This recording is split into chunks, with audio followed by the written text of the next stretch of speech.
He's in the midst of an investigation into a second burner Twitter account. I'm wondering where that investigation stands, where you expect it to go. We decided that given that investigation was ongoing and it remains ongoing, that I don't know what the ultimate conclusion will be.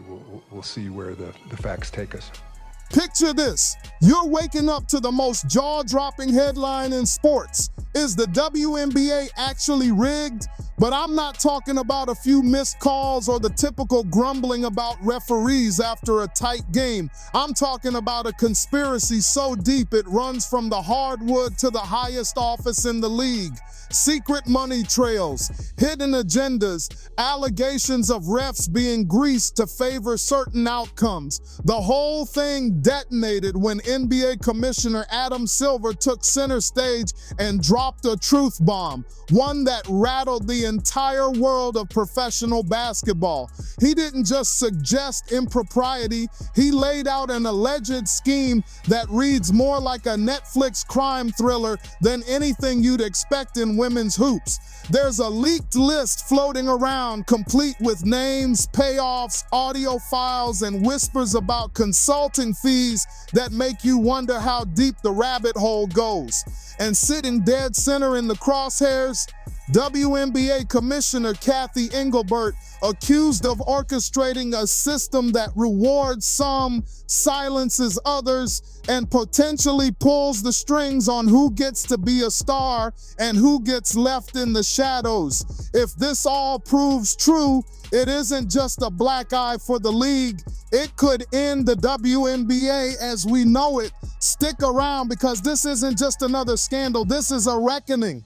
It should be a wake-up call to the WNBA, the Players Association, the team owners, that just like that, all this fanfare, all this interest, all this newfound attention on the league can disappear overnight. Let's break it down. Adam Silver didn't just retweet some internet rumor. He called a live press conference, the kind where cameras flash, every word is measured, and the sports world holds its breath. He referenced documents and lists so radioactive they've already started circulating on Reddit and X. The bombshell, a detailed roster of WNBA referees allegedly receiving under-the-table payments directly linked to the commissioner herself. Not game bonuses, not official league rewards, secret money.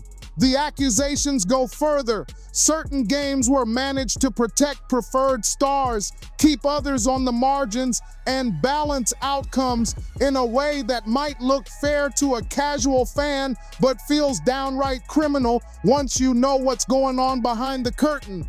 And here's where it gets wild. Audio files are rumored to exist. Secret memos, even emails that point straight to league headquarters. This isn't a single bad ref. This is a pattern, a system. Suddenly, everything about how the WNBA has been run, who gets the calls, who gets the coverage, and who's forced to grind through double standards, all of it is being put under the microscope. The league's integrity is being questioned at every level, and it's sending shockwaves all the way down to the fans. Accordingly, effective immediately, I am banning. Now let's ask the question every Fever and Clark fan has been screaming for weeks. Why does Caitlin Clark, the biggest ticket in women's basketball, keep getting thrown to the wolves every night while the refs act like she doesn't even exist? She gets hacked, hammered, shoved, and mugged on the drive, no whistle, then she so much as breathes heavy and gets called for a technical. It's not just about rookie treatment anymore. It's as if there's an unspoken directive to keep her in check, keep her in her place, and make sure she doesn't outshine the league's old guard. And yet, without Clark, the WNBA doesn't have a TV deal. Without Clark, there are no sold-out arenas, no viral jersey sales, and no spike in the league's cultural relevance. But now, with this memo leak and internal investigation, fans and analysts are drawing a straight line between what's happening off the court and what's happening on it. Those missed calls, the inconsistent reviews, the sudden mistakes by the officiating crew. Maybe it's not incompetence, maybe it's the plan. And the question looms, if this is the price Clark pays for being the league's biggest draw, who else is being sacrificed behind the scenes? How big of a blow is this to the W?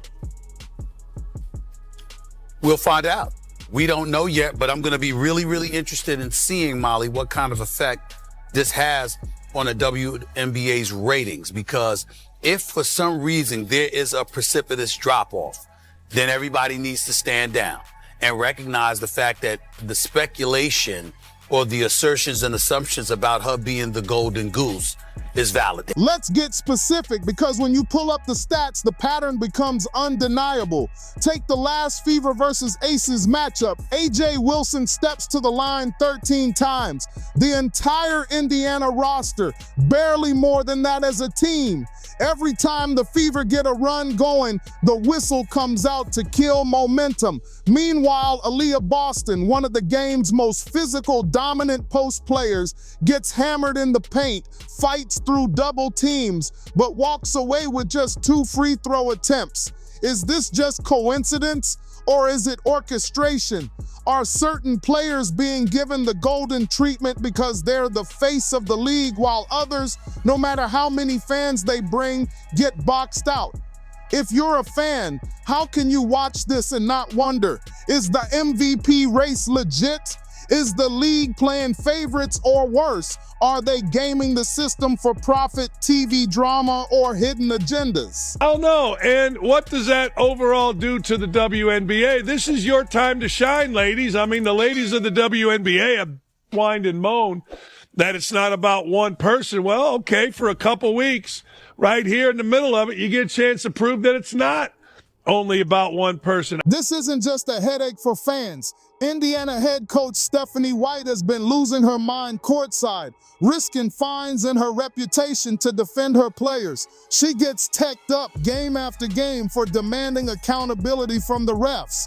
But look at the pattern. When coaches speak up, they get punished. When players protest, they're called difficult. Meanwhile, the refs in the league office face zero scrutiny. Where's the transparency? Where's the accountability? Why are the refs never held to the same standard? It's as if the league is more interested in protecting its own image than actually addressing the glaring flaws everyone else sees. If White is getting penalized for defending Clark and the fans, what kind of message does that send to the rest of the league? Keep quiet or pay the price. I think it's pretty egregious what's been happening to us the last few games. You know, a minus 31 free throw discrepancy. And I might be able to understand it if we were just chucking threes, but we're not. We're attacking the rim. And the disrespect right now for our team has been pretty unbelievable. The deeper you dig, the shadier it gets. Everyone knows sports betting has taken over pro sports, props, point spreads, over, under, you name it. But now imagine refs who not only control the outcome, but could personally profit by pushing a player over their stat line or keeping a score under the total. Fans are asking, could refs be placing bets themselves or working with friends on the outside? When you see Aja Wilson getting every call she needs to hit the over, while Clark can't get a whistle for love or money, it starts to look less like a game and more like a rigged casino. And what happens when players, coaches, and fans all start to believe the fix is in? That's when trust evaporates. That's when the product collapses. It's not just conspiracy theorists on YouTube now. It's real mainstream sports voices raising these alarms, and the league is running out of places to hide. Social media, it's an inferno. Every day, more memes, more receipts, and more outrage. Fans aren't just upset, they're organizing. The hashtag Justice for Clark and hashtag Ref Scandal are everywhere. Even NBA icons, LeBron, Chris Paul, legends who know the business, are calling out the WNBA for silence and inaction. It's turned into a full-blown movement. And here's the part the league should be terrified of. Once fans and players lose trust in the officials, the league's credibility is toast. If the most visible calls in the biggest games are being questioned, why should anyone believe the rest of it is real? This is the kind of backlash that sponsors and TV networks run from. And speaking of sponsors, the money is already talking. Two of the WNBA's biggest corporate partners, think Fortune 500 level, are reportedly reconsidering their association with the league as the investigation deepens. If even one of them walks, you're not just talking about a hit to the bottom line. You're talking about fewer games on national TV, smaller player contracts, less promotion, and a sudden halt to all the growth the league has been bragging about since Clark arrived. No company wants its logo splashed across a league under federal investigation for corruption, especially not one that brands itself on empowerment and integrity. Lose the sponsors, and you might lose the WNBA's entire future momentum in a matter of months. Meanwhile, the commissioner sits silent. Kathy Engelbert hasn't stepped down, but she's nowhere to be seen. No pressers, no tough questions, just a stone wall. And that silence is the loudest sound in the room. Fans, players, and media are left asking, if the top boss won't answer to this crisis, who's really in charge? If the memo is real and the payouts are traced back to her office, she might not survive the month. And if she does, it's only because the league is more interested in damage control than transparency. If the leaders won't lead, how does the league ever recover its credibility? Unbelievable. Absolutely unbelievable. This dump, this turd of turds known as the WNBA, this damn league can't get the hell out of their own way. They don't get it. They just don't get it. The diva of dump divas, Kat Engelbert, she does not understand how fragile this fan base is. And by fragile, I'm referring to their level of loyalty to pretend basketball, which in this case doesn't exist. Let's not sugarcoat it. If this entire saga is true, if games have actually been manipulated, if MVP races have been guided for narrative or profit, if refs are getting paid to sway outcomes, then the entire foundation of the WNBA is rotten. That means every stat, every award, every single highlight you've cheered for since Clark arrived could be tainted.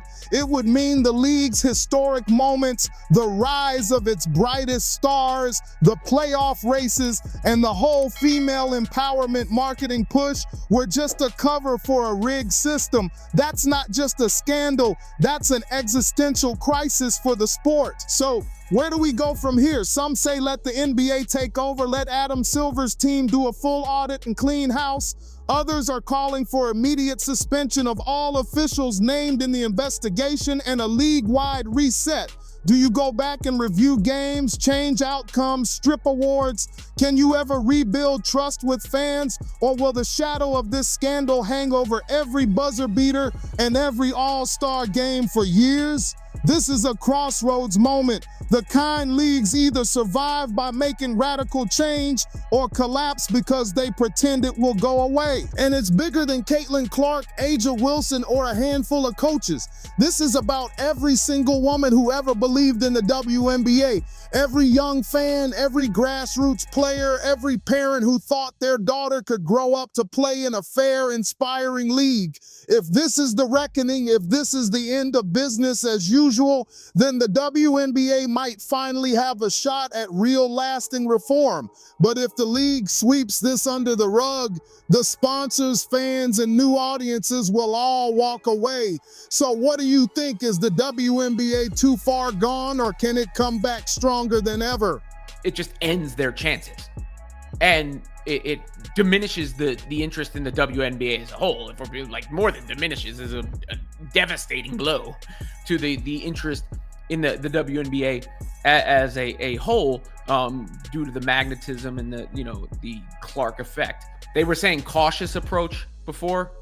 Hopefully this is a proactive approach that will allow her to be more active and even more effective later in the year. Sound off in the comments. Let your voice be heard because the league is finally listening. If you care about real basketball, about fair play, and about the truth, share this story, hit like, and subscribe. This saga is just getting started, and you'll want to be here for every twist and turn.